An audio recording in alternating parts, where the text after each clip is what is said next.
Hello साथियों, एक बार फिर से आप सभी का आपके अपने चैनल एस आर जाजुरिया पर स्वागत है। हम डिस्कस कर रहे हैं ट्रांसफॉर्मेशन ऑफ सेंटेंसेज, जिसमें आज का हमारा टॉपिक है सिंपल, कंपाउंड और कॉम्प्लेक्स।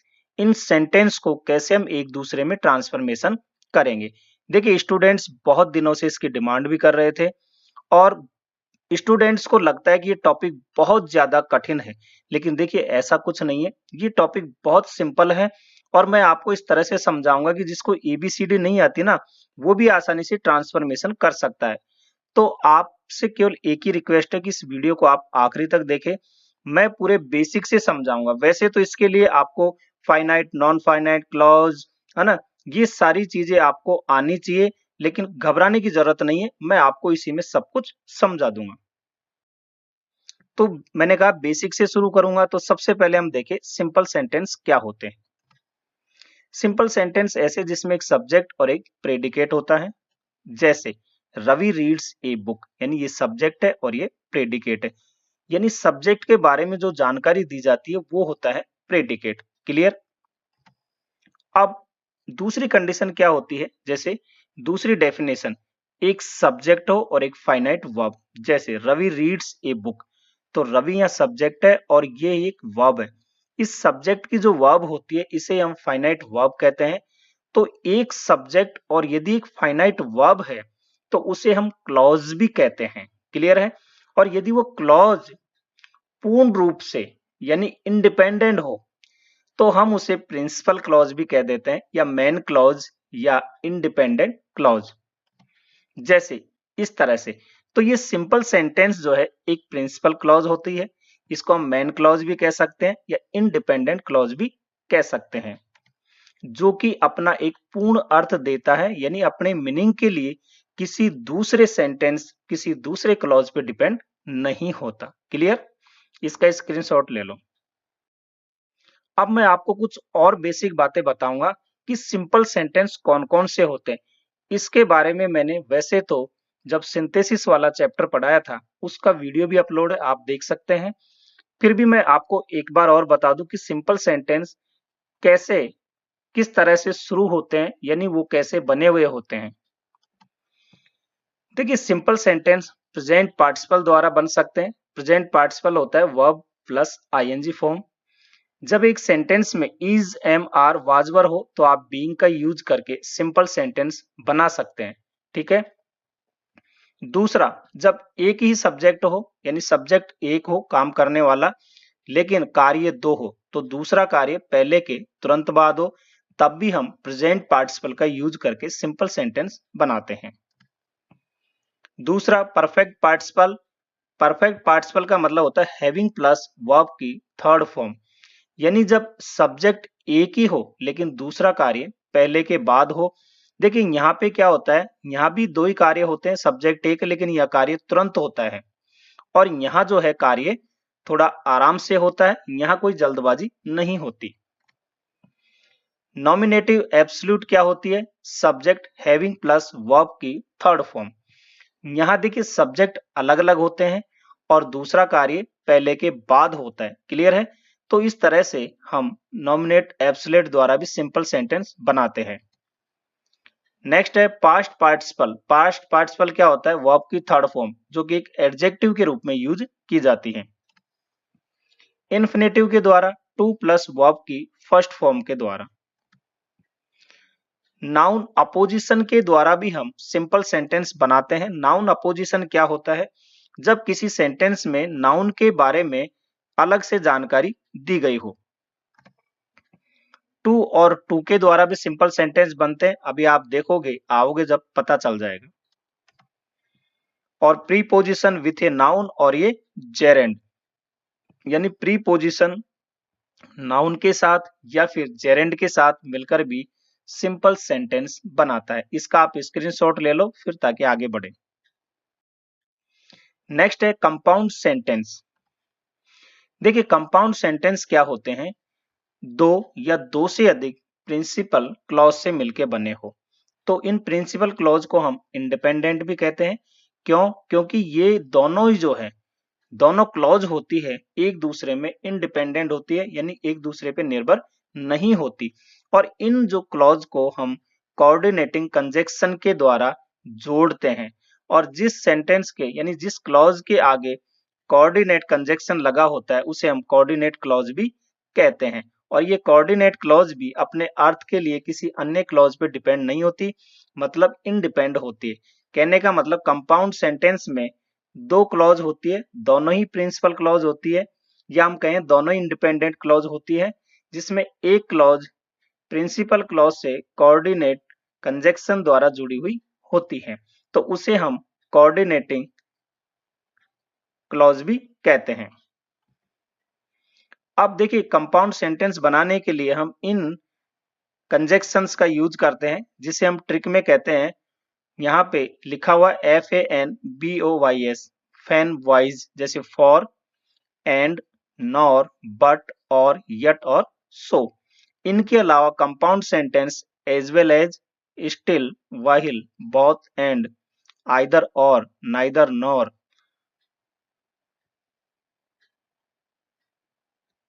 ये नॉट ओनली बट आल्सो है, यहाँ पे देख लीजिएगा आप, थोड़ा सा टाइप जो है मिस हुआ है, यहाँ पे आप लिखिएगा नॉट ओनली बट आल्सो, और अदरवाइज, और नेवरथलेस।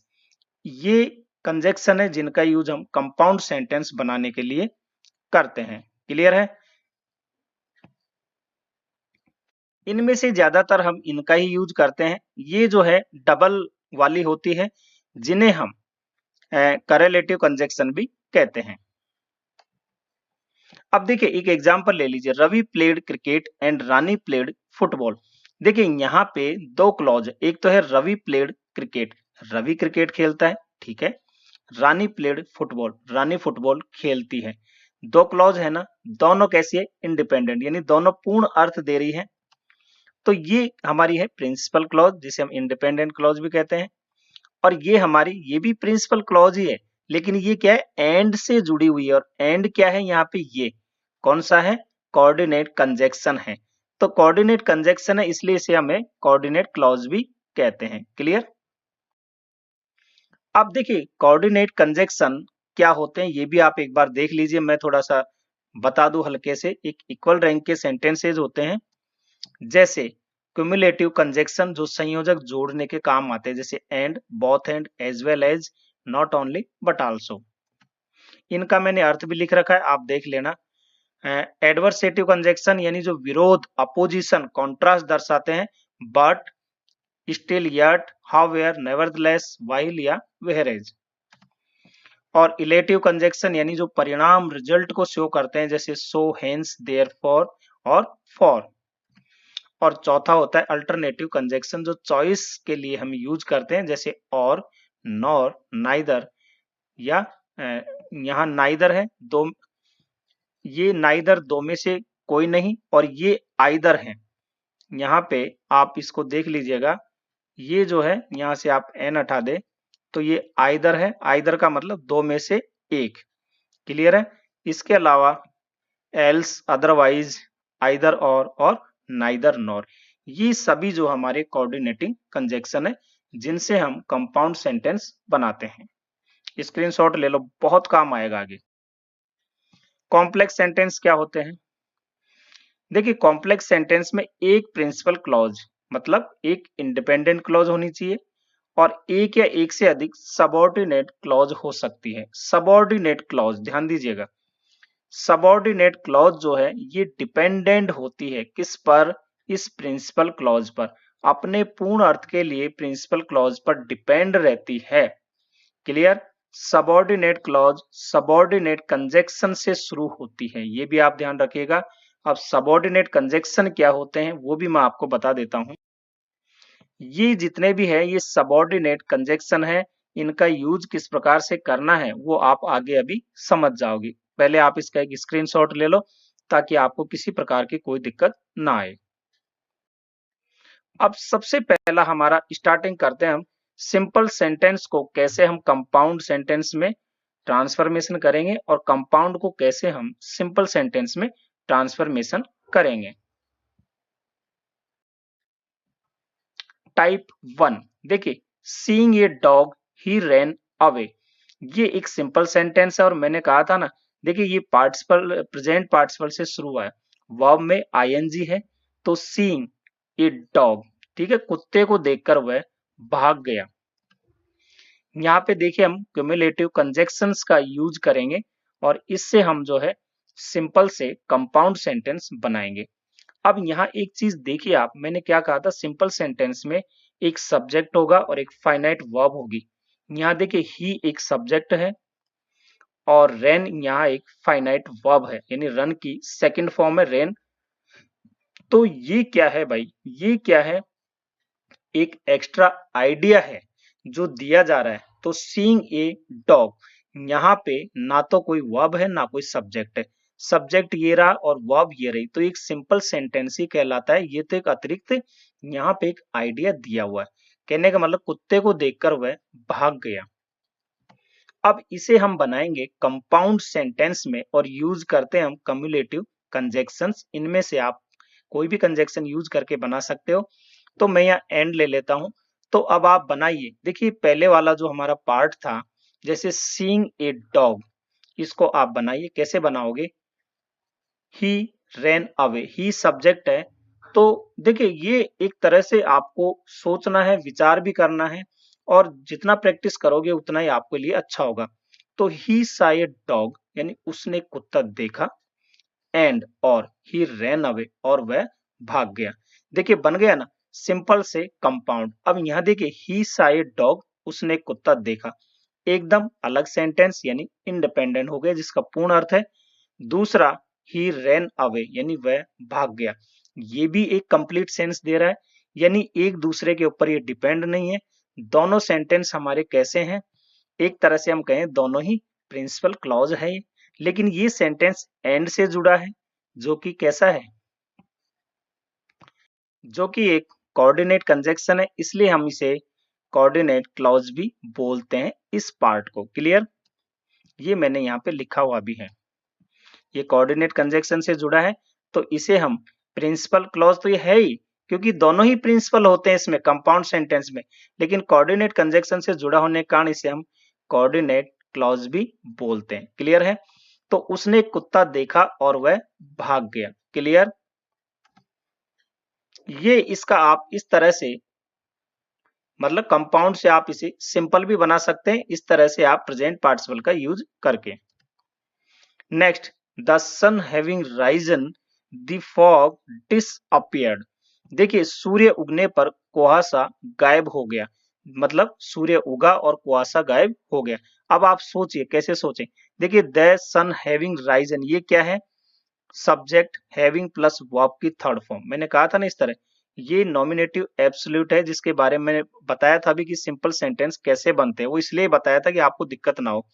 द फॉग डिसअपियर्ड, देखिए सब्जेक्ट तो यहाँ फॉग है और वर्ब यहाँ डिसअपियर्ड है, बाकी तो ये एक एक्स्ट्रा आइडिया दिया हुआ है। तो सूर्य उगने पर कुहासा गायब हो गया, यानी सिंपल सेंटेंस है।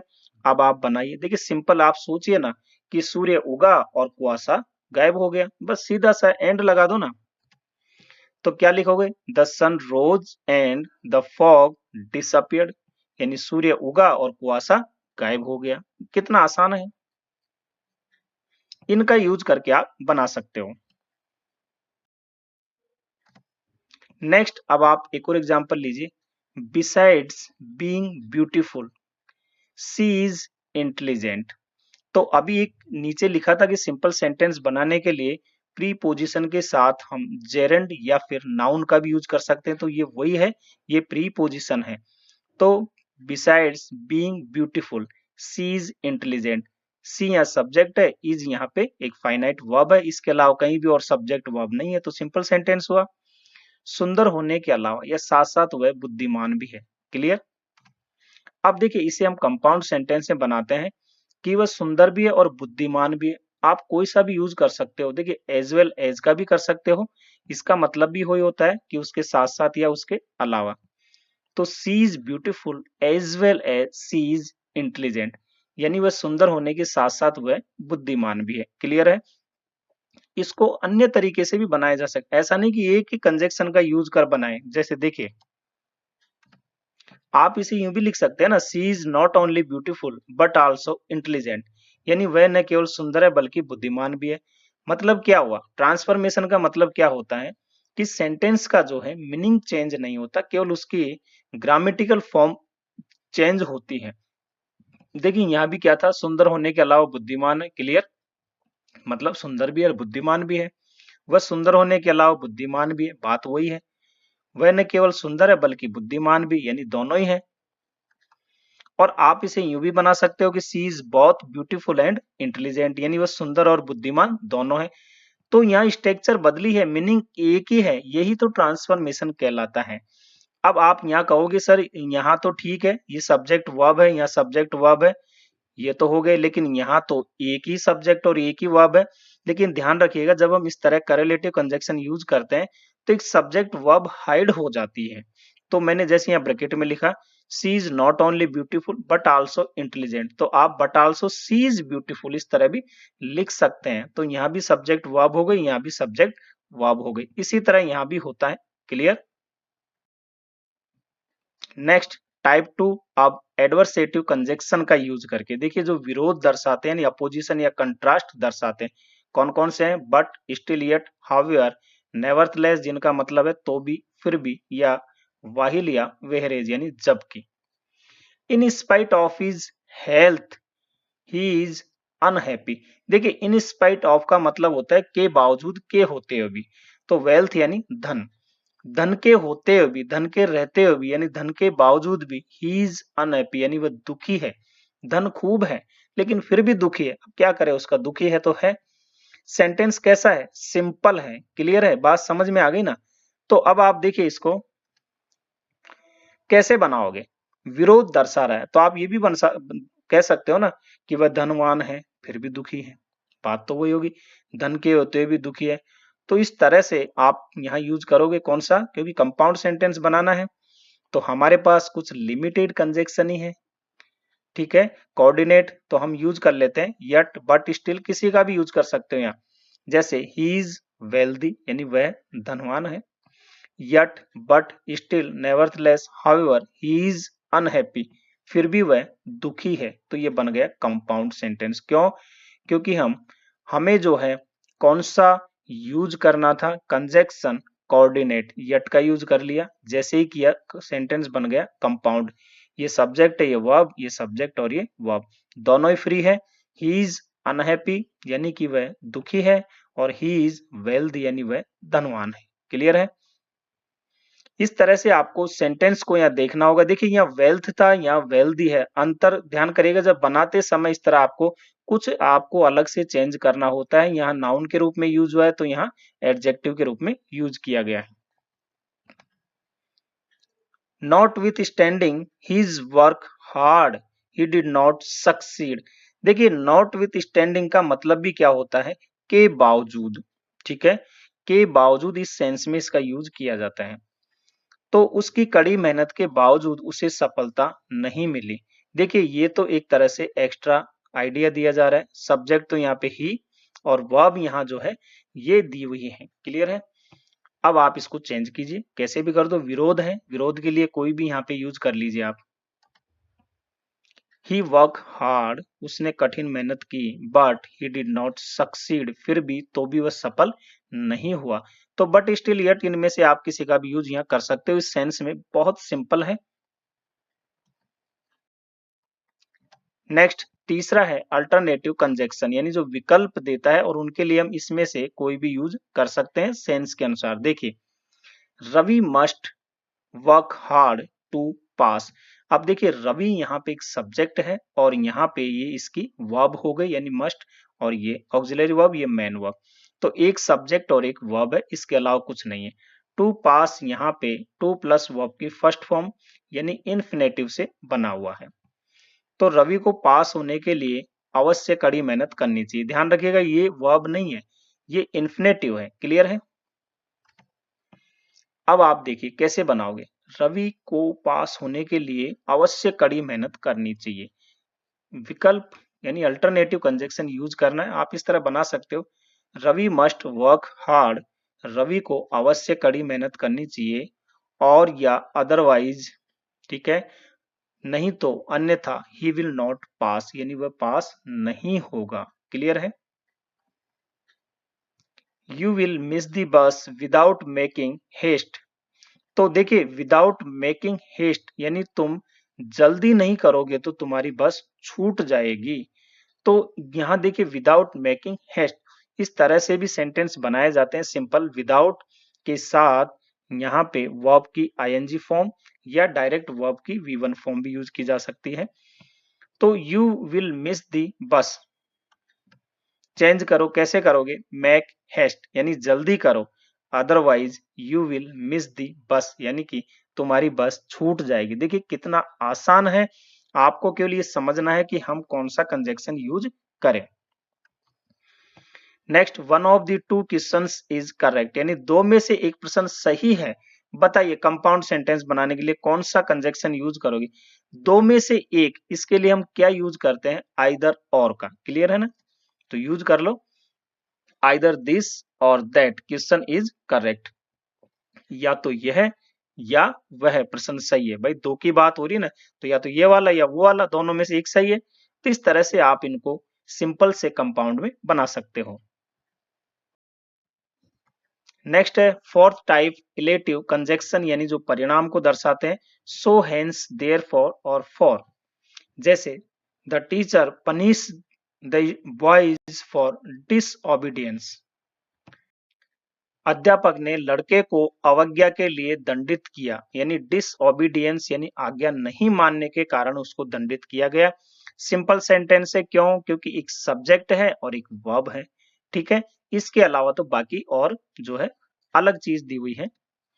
तो आप कैसे बनाओगे? द बॉय वॉज डिसओबीडियंट, यानी लड़का अवज्ञाकारी था। Disobedient, clear? सो इसलिए द टीचर पनिश्ड हिम, अध्यापक ने उसे दंडित किया। तो सो हेंस देयरफॉर फॉर किसी का भी यूज कर सकते हो आप इस सेंस के लिए, यहाँ पे कोई दिक्कत नहीं है। चलिए एक और एग्जांपल ले, ही was absent on account of, या फिर ऑनिंग टू, या फिर इन व्यू ऑफ, इनमें से किसी का भी यूज हो सकता है, ऑफ इलनेस, बीमारी के कारण वह अनुपस्थित था। देखिए एक सब्जेक्ट है, एक वर्ब है। क्लियर है? इसके अलावा तो बाकी चीजें एक आइडिया दी हुई है। आप बताइए कैसे बनाओगे? यूज करो। देखिए ही वाज एब्सेंट और इलनेस यानी बीमारी के कारण, तो सीधा सा हो गया ना यार कि ही वाज इल, वह बीमार था, तो सो ही वाज एब्सेंट, इसलिए वह अनुपस्थित था। तो बहुत ही सिंपल तरीका है, बस आप थोड़ा समझने का प्रयास कीजिए। नेक्स्ट, सिंपल सेंटेंस को हम कैसे कॉम्प्लेक्स में और कैसे कॉम्प्लेक्स को सिंपल में चेंज करेंगे। देखिए यही टॉपिक थोड़ा सा बड़ा है लेकिन बहुत इंटरेस्टिंग है, आप घबराइए मत, मैं पूरा समझा दूंगा आपको। देखिए ये हम जो है सिंपल से कॉम्प्लेक्स जो बनाते हैं, एक तो नाउन क्लॉज के द्वारा बनाते हैं। और नाउन क्लॉज क्या है? यानी कि नाउन क्लॉज वो है जो ये WH वर्ड से शुरू होते हैं, लेकिन इनका मीनिंग वह है जो कैसे शुरू होता है। जैसे हूं यानी कौन, वेयर यानी कहाँ, विच यानी कौन सा, हाउ यानी कैसे, वाई यानी क्यों, व्हेन यानी कब। इस तरह कैसे शुरू होने वाले WH वर्ड नाउन क्लोज कहलाते हैं। अब आप कहोगे कैसे ही शुरू होते हैं, इनका मतलब क्या? नहीं है, अभी और भी मैं आपको बताऊंगा। हूं का मतलब जो भी होता है, जिसे भी होता है, ठीक है, तो वो आपको मैं इसके आगे एडजेक्टिव क्लॉज में बताऊंगा। क्लियर? अब आप देखिए, I will tell you his birth place, मैं आपको उसका जन्म स्थान बताऊंगा। ये सिंपल सेंटेंस है, क्यों? कि आई और यहाँ पे देखिए विल टेल, एक वर्ब का यूज हुआ है। क्लियर है? बाकी और कुछ नहीं है। क्लियर है? मैं आपको उसका जन्म स्थान बताऊंगा। अब आप बनाइए कैसे बताओगे? आप यही कह सकते हो ना कि मैं आपको बताऊंगा कि उसका जन्म कहाँ हुआ। इस तरह ही तो बना सकते हो सेंटेंस, तो बनाइए। कहाँ का मतलब वेयर का यूज करो। तो आई विल टेल यू, मैं आपको बताऊंगा, तो ये तो देखिए एक तरह से सेंटेंस हुआ कौन सा? इंडिपेंडेंट एंड प्रिंसिपल क्लॉज हो गया। फिर नेक्स्ट क्या आ रहा है? वेयर ही वॉज बॉर्न, वह कहाँ जन्मा है। तो अब ये जो सेंटेंस है ना, ये कॉम्प्लेक्स सेंटेंस है जो जुड़ा हुआ है किससे? सबऑर्डिनेट क्लॉज के द्वारा। क्लियर है? ये सबऑर्डिनेट क्लॉज के द्वारा जुड़ा हुआ है वेयर, जो कि नाउन क्लॉज है एक तरह से, सॉरी सबऑर्डिनेट कंजक्शन से जुड़ा हुआ है ये। तो ये क्लॉज जो हमारा है नाउन है, इसलिए क्यों, क्योंकि वेयर से जुड़ा हुआ है। और एक चीज और, ये नाउन क्लॉज कब कहलाते हैं, जब इसके साथ यहाँ नाउन नहीं हो। यदि इस WH के साथ ये नाउन होती है तो ये एडजेक्टिव क्लॉज कहलाता है। ये भी आप ध्यान रखिएगा, मैं आगे और भी बताऊंगा। तो I will tell you where he was born, मैं आपको बताऊंगा कि वह कहाँ जन्मा। क्लियर है? तो देखिए इस तरह से बहुत आसान हो गया ये बनाना। अब ये हमारा प्रिंसिपल क्लॉज था, ये सबऑर्डिनेट क्लॉज हो गया। क्यों? क्योंकि ये सबऑर्डिनेट कंजक्शन से जुड़ा हुआ है। क्लियर है?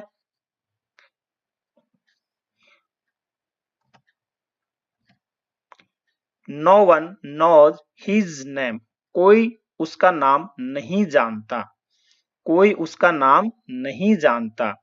देखिए कितना सिंपल है, कोई नहीं जानता उसका नाम क्या है, आप ऐसे भी तो कह सकते हो।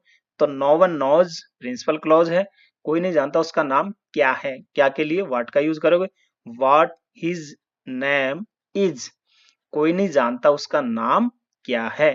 अब देखिए ये बन गया हमारा, ये सबऑर्डिनेट कंजक्शन था, तो सबऑर्डिनेट क्लॉज है, ये प्रिंसिपल क्लॉज है जो अपने आप में पूर्ण है, तो इसको हम नाउन क्लॉज भी कहते हैं। क्लियर है?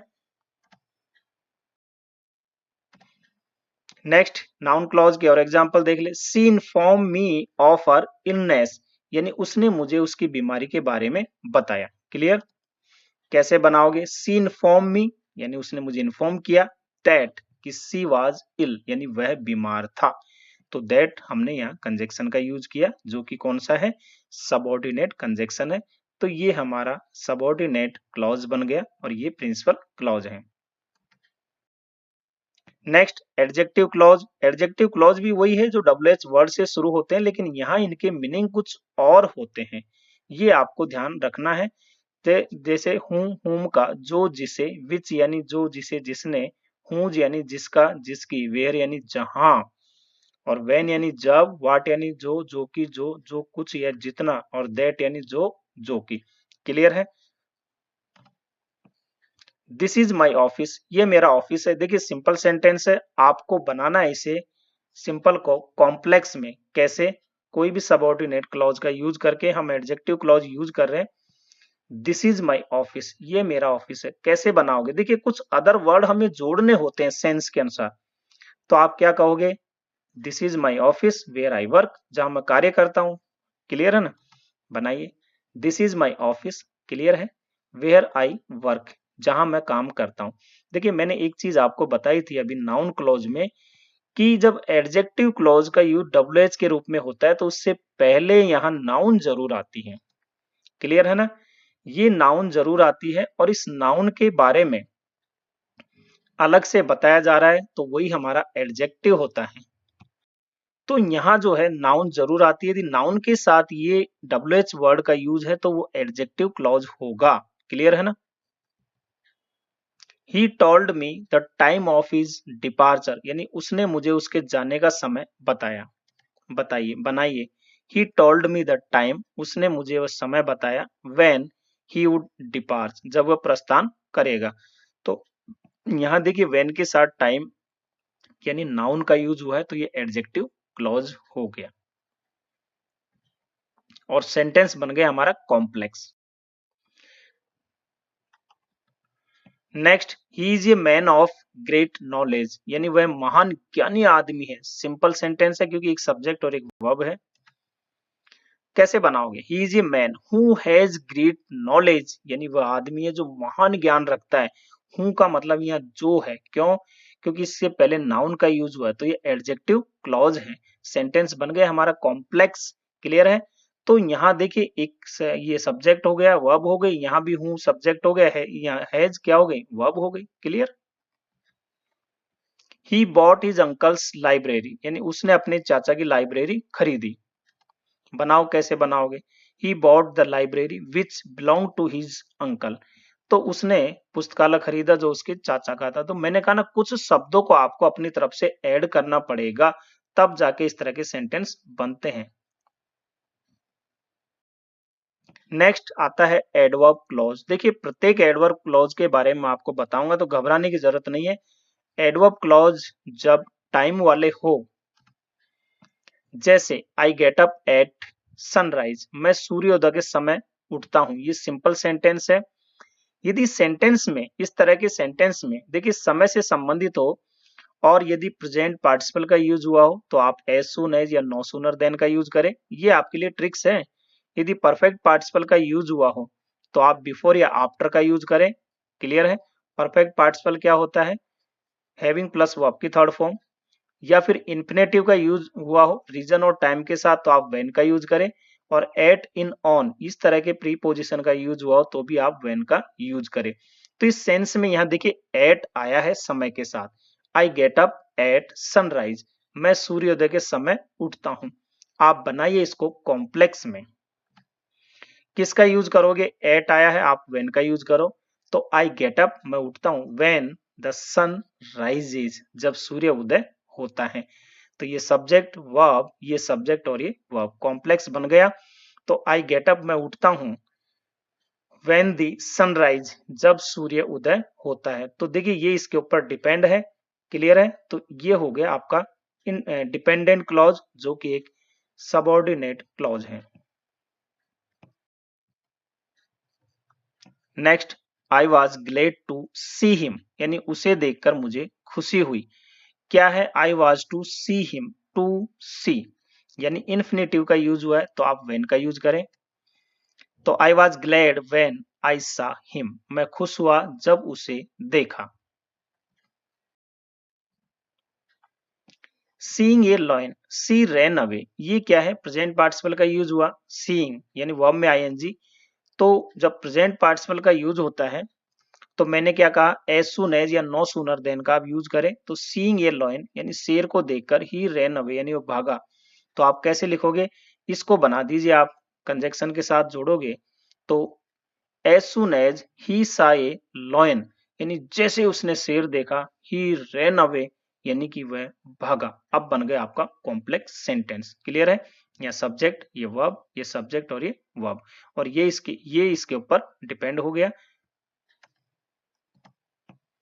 Having reach home I had a bath, having plus verb की थर्ड फॉर्म यानी परफेक्ट पार्टिसिपल का यूज हो रहा है। तो हैविंग रीच परफेक्ट पार्टिसिपल का यूज हुआ। परफेक्ट पार्टिसिपल का जब यूज होता है तो मैंने कहा बिफोर या आफ्टर का आप यूज करें, अभी बताया था। तो after I reach home I had a bath, यानी घर पहुंचने के बाद मैंने स्नान किया। तो यहाँ जो कार्य पहले हुआ है पहुंचने का, उससे पहले आप आफ्टर का यूज कर लें। तो after I reach home I had a bath, तो ये बन गया आपका कौन सा? सबऑर्डिनेट क्लॉज और कॉम्प्लेक्स सेंटेंस बन गया।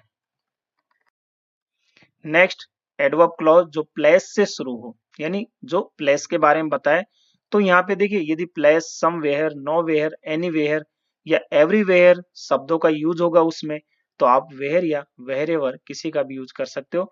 किसी स्थान के लिए आप वेयर का यूज कर ले, बाकी इनके साथ आप वेरेवर का यूज कर सकते हो। जैसे देखिए, सी में गो एनीवेयर, यानी वह कहीं भी जा सकती है, सिंपल सेंटेंस है। तो आप एनीवेयर है तो आप वेरेवर का यहाँ यूज कर ले। कैसे करोगे? सी में गो वेरेवर सी लाइक्स, यानी वह जहां चाहे जा सकती है। क्लियर है? तो यहाँ भी सब्जेक्ट वर्ब हो गया, यहाँ भी सब्जेक्ट और वर्ब हो गया। नेक्स्ट है रीजन को दर्शाने वाले। तो रीजन के लिए आपके सेंटेंस में जैसे owing to, due to, on account of, because of या बीइंग का यूज होगा इसमें, तो उसके स्थान पे आपको बिकॉज, सिंस या एज किसी का भी यूज कर सकते हो। जैसे being rich he can buy a car, being का यूज हुआ। अमीर होने के कारण वह एक कार खरीद सकता है, बना दीजिए। कैसे बनाओगे?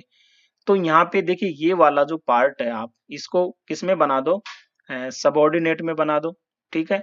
तो कोई सा भी लगा दो आप यहाँ पे। एज ही इज रिच, तो एज ही इज रिच मतलब क्योंकि या चूंकि वह अमीर है, तो ही कैन बाय ए कार, इसलिए वह कार खरीद सकता है।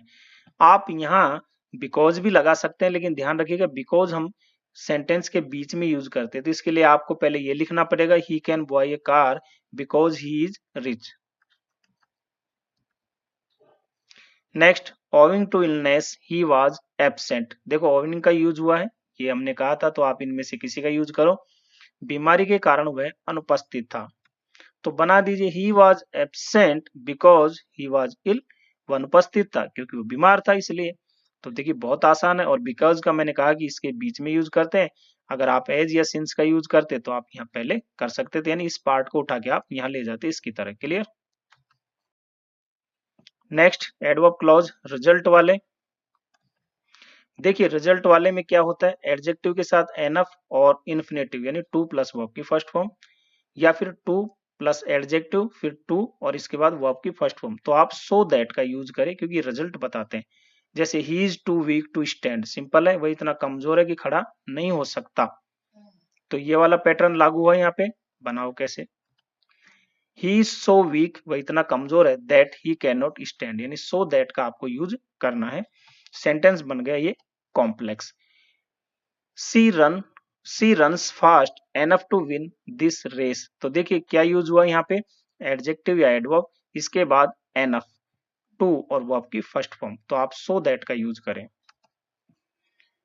सी runs so fast that she can win this race, यानी वह इतनी तेज दौड़ती है कि वह रेस जीत सकती है।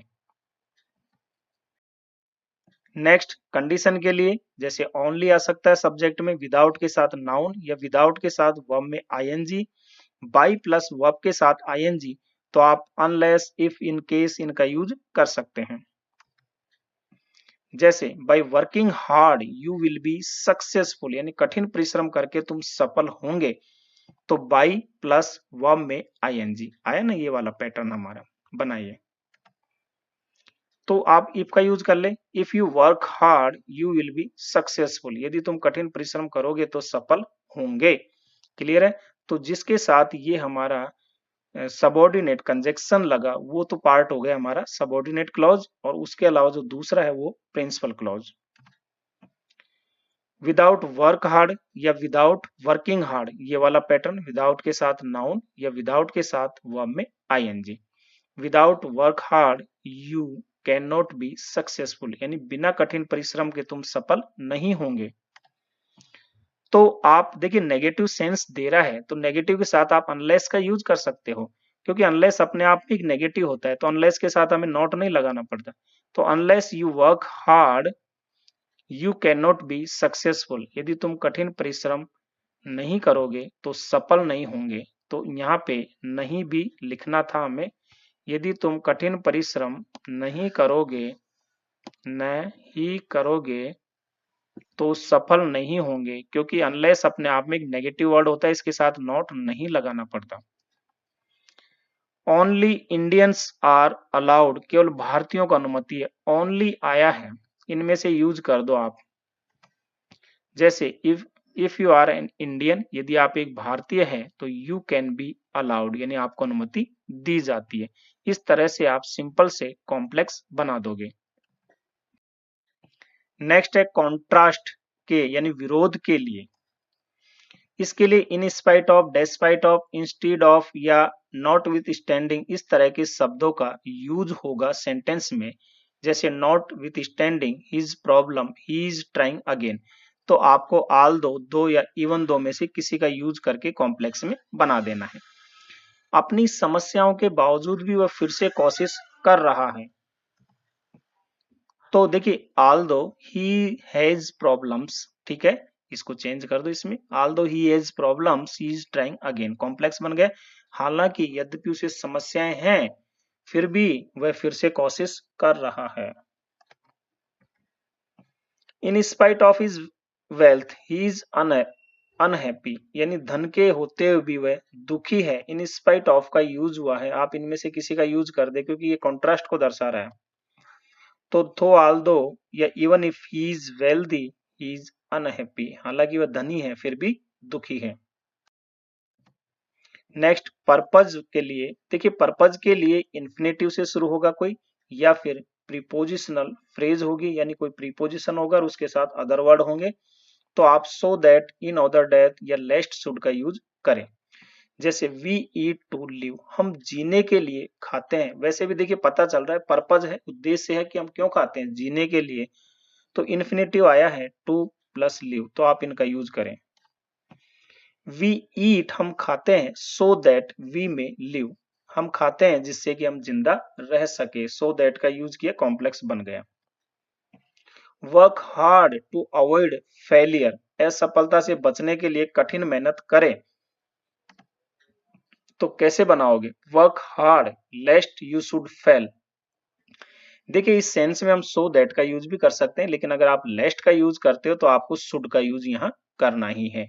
कड़ी मेहनत करो, ऐसा ना हो कि आप असफल हो जाएं। नेक्स्ट, मैनर के लिए यानी रीति के लिए, रीति के कोई काम हो, जैसे विद के साथ जेरेंड या नाउन हो सकता है, एडवर्ब के साथ L Y, according to, in the way of या इन द मैनर ऑफ, यदि इस तरह का कोई हो वर्ड तो आप एज इफ, एज दो, एज या लाइक इनका यूज कर सकते हैं। जैसे ही फाउट ब्रेवली, वह बहादुरी से लड़ा, तो यहाँ क्या हुआ, adverb plus LY, simple sentence है। कॉम्प्लेक्स में बना दो तो ही फाउट, वह लड़ा, as if he were brave, वह ऐसे लड़ा मानो कि वह बहादुर हो। और जब हम एज इफ, एज दो का यूज करते हैं तो यहाँ पे सब्जेक्ट जो भी हो हम वर का ही यूज करते हैं, ध्यान रखिएगा, यहाँ वाज का यूज नहीं होता। He speaks in the manner of an officer, वह एक अधिकारी की तरह बोलता है। कौन सा वर्ड आया, इन द मैनर ऑफ, ये आ गए इन द मैनर ऑफ, तो इनमें से यूज करें। He speaks as if he were an officers, वह इस प्रकार बोलता है जैसे कि एक अधिकारी हो। क्लियर। नेक्स्ट है कंपैरिजन के लिए एडवर्ब क्लॉज का यूज, जैसे मोर है, लेस है, कंपेरेटिव डिग्री के एडजेक्टिव या एडवर्ब है, इक्वली है, सिमिलरिटी है, टू द बेस्ट ऑफ है, एट द टॉप ऑफ है, या थ्रोली है। इनमें से कोई भी हो तो आप एज, सो एज या देन का यूज कर सकते हैं। जैसे the management is thoroughly bad, यानी मैनेजमेंट पूरी तरह से खराब है, तो इस टर्म का यूज हुआ जो यहाँ लिखा है, आप इसका यूज करें। कैसे, the management is as bad as it could be. देखिए मैंने कहा कुछ अदर आपको जोड़ना पड़ेगा कि प्रबंधन उतना खराब है जितना हो सकता था। Do it to the best of your ability, इसे अपनी क्षमता के अनुसार करें। टू द बेस्ट ऑफ का यूज हुआ है, ये रहा टू द बेस्ट ऑफ, तो आप बना दे डू इट एज गुड या as well as you can. ठीक है, तो गुड या वेल किसी का भी यूज कर सकते हो आप, तुम जितना कर सकते हो उतना अच्छा करो। नेक्स्ट आता है हमारा कंपाउंड सेंटेंस से हम कैसे कॉम्प्लेक्स और कॉम्प्लेक्स से कंपाउंड बनाएंगे। देखिए यहाँ पे कंपाउंड से कॉम्प्लेक्स या कैसे बनाएंगे, मैं वही ले लेता हूं, cumulative conjunction and as well as के। जैसे ये सेंटेंस देखिए, the sun rose and the fog disappeared, ये कंपाउंड सेंटेंस है क्योंकि एंड जो है यहाँ पे हमने यूज किया है, कौन सा है, कोऑर्डिनेट क्लॉज है, जो कि कंपाउंड सेंटेंस को बता रहा है। क्लियर है, तो ये हमारा जो क्लॉज कंजक्शन है, कोऑर्डिनेट कंजक्शन है, तो ये कौन सा क्लॉज हुआ, कोऑर्डिनेट क्लॉज, यानी सूर्य उगा और कुहासा गायब हो गया। अब इस चीज को देखिए, जब कंपाउंड से कॉम्प्लेक्स बनाएंगे तो कोऑर्डिनेट क्लॉज को हमें प्रिंसिपल क्लॉज बनाना है और प्रिंसिपल क्लॉज को सबऑर्डिनेट क्लॉज। तो ये हमारा जो है प्रिंसिपल क्लॉज है और एंड लगा है इससे पहले, तो ये कोऑर्डिनेट क्लॉज है, इसको हम प्रिंसिपल क्लॉज बनाएंगे। तो इसको तो प्रिंसिपल क्लॉज बना दे, तो यहां लिख दिया द फॉग डिसअपियर्ड। ठीक है, इसके बाद हम यहाँ पे क्या करें, कॉम्प्लेक्स में बनाना है तो कोई भी हम सबऑर्डिनेट कंजक्शन का यूज कर दें, तो व्हेन, ठीक है, फिर दी सन रोज, तो दी सन रोज यहाँ यूज आ गया। अब यहाँ देखिए व्हेन का हमने यूज किया जो कि क्या है, एक तरह से सबऑर्डिनेट कंजक्शन है, तो ये सेंटेंस हमारा सबऑर्डिनेट क्लॉज हो गया। क्लियर है, सूर्य उगते ही कुआसा गायब हो गया, तो ये कंपाउंड से बन गया कॉम्प्लेक्स। नेक्स्ट, एडवर्सेटिव कंजक्शन का यूज करके,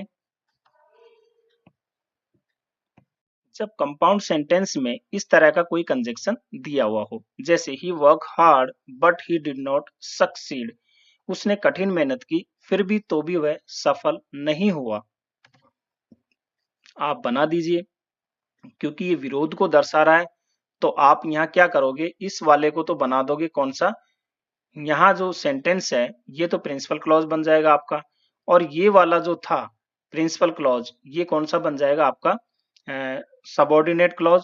तो इसके पहले लगा दो आल दो या दो, ठीक है। He work hard he did not succeed, हालांकि यद्यपि उसने कड़ी मेहनत की फिर भी तो भी वह सफल नहीं हुआ।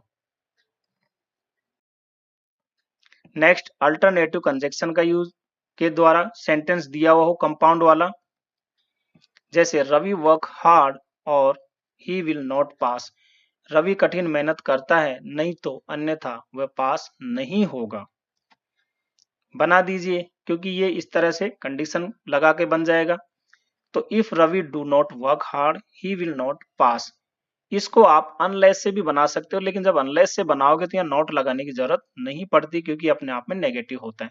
तो unless Ravi works hard he will not pass, यदि रवि कड़ी मेहनत नहीं करेगा तो पास नहीं होगा।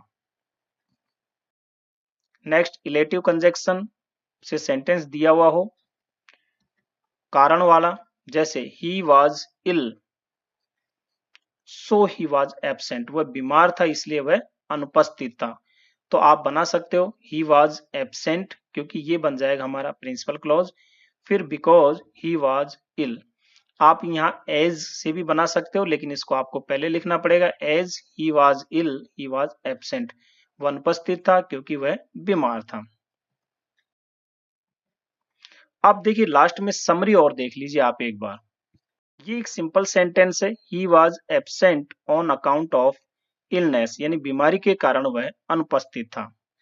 इसको हम कंपाउंड में बनाएंगे और कॉम्प्लेक्स में, और सिंपल से भी हम कॉम्प्लेक्स में बनाएंगे। जैसे देखिए इसको बना दीजिए आप कंपाउंड में, कैसे बनाओगे, सिंपल सेंटेंस था, कंपाउंड में आपको बनाना है कोऑर्डिनेट कंजक्शन का यूज करके बना दीजिए, he was ill so he was absent, बन गया कोऑर्डिनेट कंजक्शन, तो कोऑर्डिनेट क्लॉज बन गया ये।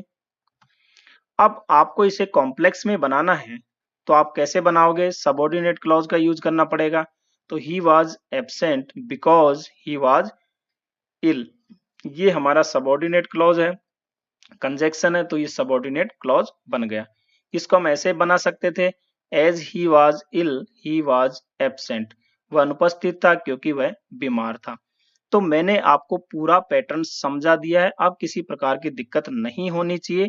वीडियो थोड़ा बड़ा है लेकिन पूरा मैंने कॉन्सेप्ट आपका क्लियर किया है।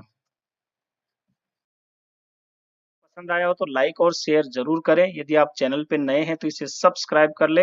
हंसते रहिए, मुस्कुराते रहिए, देखते रहिए आपका अपना चैनल SR जाजोरिया। धन्यवाद।